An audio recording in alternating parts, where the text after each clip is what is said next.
بسم الله الرحمن الرحیم. الحمد لله رب العالمین و الصلاة و السلام علی سیدنا و شفیع ذنوبنا ابی القاسم محمد و آله الطاهرین و لا سیما بقیة الله فی الارضین. When we look at Ashura, we can describe it in different ways. Sometimes we think it is an event, a battle which happened in some part of history.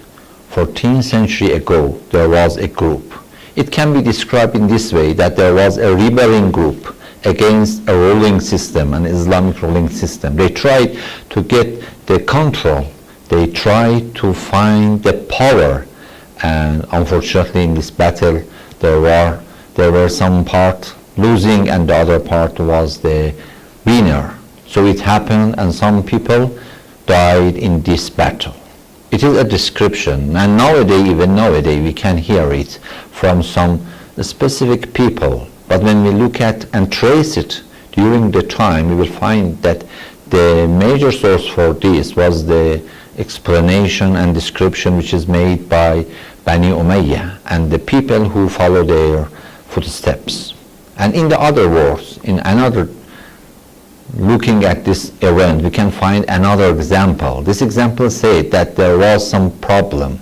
The Islamic society lost their main path. They had some problem in following the Prophet, and it happened and it is described. It is nothing that nowadays we can say. At the time of Imam Ali, even it is said, Imam Ali says that سَيَأْتِي عَلَيْكُمْ زَمَانٌ يُكْفَأُ فِيهِ الْإِسْلَامِ كَمَا يُكْفَأُ الْإِنَاءُ بِمَا فِيهِ. It will be a time, it will come a time that Islam will be capsized as a pot is capsized with all its contents. It means the shape of Islam will be remaining, but the content will be changed. Or even in some other part of Nahj al-Balagha, Imam Ali says that لُبِسَ الْإِسْلَامُ لَبْسَ الْفَرْوِ مَقْلُوبًا. Imam says that Islam is something like a fur coat. The people will wear this fur coat, but unfortunately they will wear it inside out. They will overturn it. What does it mean? It means that you have the names of Islam, you have the words of Islam, you have the worships, but in fact they are just some shape without any content. And it will happen for the people at that time. This deviation will happen during the time for Islam. So some group of people sacrifice themselves to get Islam to its right path, to the road which the Prophet put the Islam in, that road, on that path. In this description, everything will be changed. The truth and false will be changed. And it is why we think that the Ahlul Bayt and the movement of Ahlul Bayt were very, very important at that time. I think we can divide the history of Ashura movement into two parts. The first part is finished by Ashura. It is led by Imam Hussein. But the second period started by Ashura. After Ashura, we will have a very long history to carry the real message of Ashura, to describe what happened there, to narrate what was there. There were some eyewitnesses there. They explained what was the real Ashura. And this group, I think, it is led by Imam Sajjad and Lady Zainab, peace be upon them. They tried to explain what was it and why it happened and how did it happen. So they tried to describe the aim of Ashura movement. Why? Because they want to give the people the real message of Ashura. And this movement happened during a time, but the peak of this time was on the time when they were in Karbala, they were in Kufa, and they went to Sham. In Kufa and Sham, they offered and they had some lectures.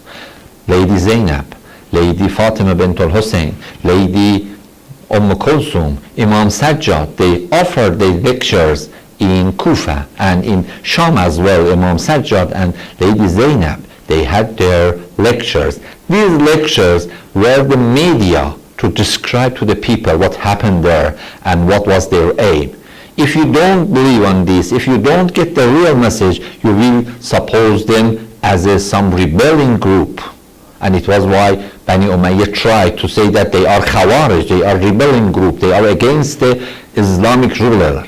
But when we look at the reality of history, which is narrated by these eyewitnesses there, we understand that no, even Yazid doesn't believe on Islamic rules. At the same place, at the same event, he said to the people, لَعِبَتْ هَاشِمُ بِالْمُلْكِ فَلَا خَبَرٌ جَاءَ وَلَا وَحْيٌ نَزَلَ. He is denying the ruling to the Prophet. So how we can say that they were a real Islamic ruler? It happened. To correct this fake picture of Islam, we need Ashura, and we need to carry the message of Ashura, which happened during the time till اربعین. We have the highest part of this movement in the اربعین. And nowadays it is the same problem. Nowadays we can see the Islam in some media, in mass media, we can find that they say, oh, Islamic groups are some extremists. They try to kill the others, beheaded the others by when they are saying Allahu Akbar. So they try to join Allahu Akbar with the killing the people. This is a picture, a rough picture of Islam. And we believe it is a fake picture of Islam. If we want to show what is the reality of Islam, I think اربعین have such a potentiality. Why? Because first, it is the biggest gathering, peaceful gathering of the human being. So it can attract the attention of the people. Why? It is 20 millions, more than 20 millions gathered here. So we can attract their attention to this place and talk about it. They will ask why they are gathering, what are they doing. If we can carry this message to the people, if we can describe what happens during the اربعین, I think اربعین can give us a very, very beautiful picture of Islam. When you look at the اربعین march, what happens? The people will ask why they are walking and marching from the Najaf to Karbala. It is more than 70 kilometers. Why? They're spending 3 days in this trip, 4 days in this trip. What are their aims? So we can show it to the people. Here we have some message of اربعین. It is conveying the message of Ashura. It is the message of Islam, the kindness of Islam.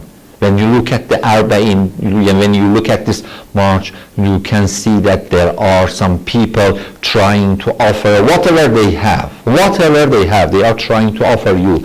They ask you, please come, let me serve you, let me be your servant, let me be your helper.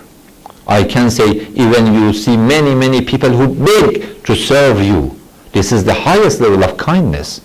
We are not talking about the Mother Teresa or some other person. We are not talking about the 10%, 100%. We are talking about the millions of people who are offering their generous, who are offering their kindness to the people during this march. And you can see such a beautiful picture of Islam, which can say that this is the real picture of kindness of Islam among them. And here it is.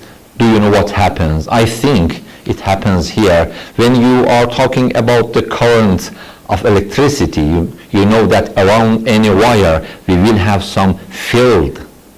This field can affect the others. اربعین and Imam Hussein has such a field. When you are placed at that field, it can make something, I can say it looks like the electromagnetic induction. It will change the people. These people, even 10 days before اربعین or 20 days after اربعین, they are not the same. During this time, they will be changed by Imam Hussein. When the light of Imam Hussein have its way to their hearts, they will be changed. They will be kind. They will be generous. Sometimes they offer you what they save during the year. I know many people that they save every month some of their small salary. Why? Because they want to serve the pilgrims of Imam Hussein during this march. They try their best. Even they ask you, beg you to give some massage to your feet. Why? Because they want to give you some comfort. This kindness of Islam, this generosity of Muslim people appear during this march. And we can offer the real picture of Islam at this march. So اربعین can convey the message of Islam, the message of Ashura, to show the real picture of Ashura. When you look at some mass media, you cannot see from Islam except something that they try to make and to distribute the Islamophobia among the people, among the countries, among the other nations. But if you can show them, we need some documentary. There is no need to add anything. Just please show it as it is to the people. They will understand that how nice, how kind, how beautiful this picture is. The people, 20 million people walking from Najaf to Karbala. They don't need anything to carry it themselves. They can get the food, they can get their drink, they can find some place to rest, they can get even some medical help. All of them are in their fingerprints. It is very, very clear.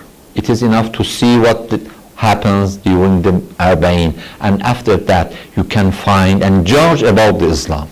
This is the real Islam. This is the kind picture of Islam, and we should carry this message to the people. And after that we are sure that if we show them the same picture, they will decide it. We are not talking about the ISIS or any other extremist people. There is no need to explain, to make some statement, to give some speech about what is the real Islam. Please come and look at the اربعین march. This year, unfortunately, we cannot attend this march because of the coronavirus. But we can see what's happening at that place. It is not just some part of the world. It is, I believe, that the living message of Imam Hussein which appeared during this time.